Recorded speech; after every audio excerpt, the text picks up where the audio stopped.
జీవిత ఖైదీ Srikanth payroll ఎపిసోడ్లో తవ్వే కొద్దీ సంచలన నిజాలు బయటపడుతున్నాయి. చంద్రబాబు ప్రభుత్వంలో నేరస్తులకు రెడ్ కార్పెట్ వేసి ఎలా ప్రోత్సహిస్తున్నారో ఈ ఎపిసోడ్తో తేటతెల్లమైంది. ప్రభుత్వంలోని అత్యున్నత స్థాయి ఐఏఎస్ అధికారి పాత్రపై ఇప్పుడు చర్చ సాగుతోంది. చంద్రబాబు, లోకేష్లకు అత్యంత ఇష్టుడైన ఆ కీలక అధికారి ఒత్తిడితోనే శ్రీకాంత్కి పెరోల్ వచ్చిందనే చర్చ హాట్ టాపిక్గా మారింది. నెల్లూరు జిల్లా జైలులో జీవిత ఖైదీగా ఉన్న శ్రీకాంత్ పెరోల్ ఉత్తర్వుల జారీ వెనుక చాలా పెద్ద తతంగమే నడిచింది. హోంమంత్రి అనిత దగ్గర నుండి టీడీపీ ఎమ్మెల్యేలతో పాటు ఈ దందాలో సాక్షాత్తు ఓ అత్యున్నత స్థాయి ఐఏఎస్ అధికారి పాత్ర కూడా ఉండడం సంచలనంగా మారింది. శ్రీకాంత్కి పెరోల్ ఇవ్వాలని తెలుగుదేశం ఎమ్మెల్యేలు కోటంరెడ్డి శ్రీధర్ రెడ్డి, పాసెం సునీల్ కుమార్లు రాసిన లేఖలపై హోంమంత్రి అనిత మే 16న సంతకం చేసి ఎండార్స్మెంట్ రాసి పంపారు. దీనిపై అధికారులు నెల్లూరు జిల్లా జైలు సూపరింటెండెంట్, తిరుపతి ఎస్పీని నివేదిక కోరగా నిబంధనల ప్రకారం శ్రీకాంత్కు పెరోల్ అర్హత లేదని వారిద్దరూ స్పష్టం చేశారు. జైలు సూపరింటెండెంట్, జిల్లా ఎస్పీ లేఖల తర్వాత హోంశాఖ జాయింట్ సెక్రటరీ పెరోల్ను తిరస్కరించారు. ఇక్కడే అసలైన పొలిటికల్ థ్రిల్లింగ్ స్టోరీ స్టార్ట్ అయ్యింది.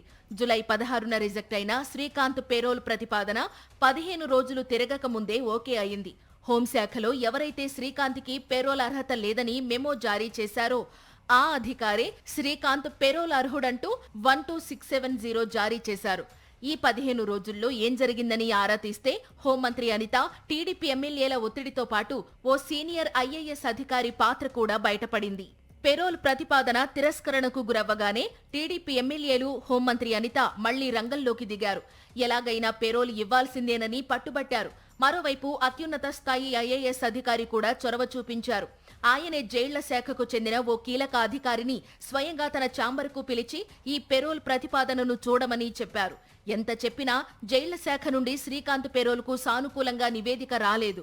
దాంతో ఆ సీనియర్ ఐఏఎస్ అధికారి ఇంకో ఉన్నతాధికారికి ఫోన్ చేసి శ్రీకాంత్ పెరోల్ కోసం ఫేవర్ చేయాలని ఆదేశించారట. హోంమంత్రి Anitha endorsement, TDP MLA Kotamreddy Sridhar Reddy ఒత్తిడితో రిజెక్ట్ అయిన ప్రతిపాదనపై సానుకూలంగా జీవో జారీ చేశారు.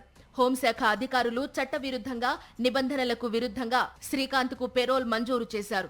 ఓ జీవిత ఖైదీ కోసం చంద్రబాబు ప్రభుత్వం అంతా సాగిలపడడం సిగ్గుచేటనే కామెంట్స్ వినిపిస్తున్నాయి.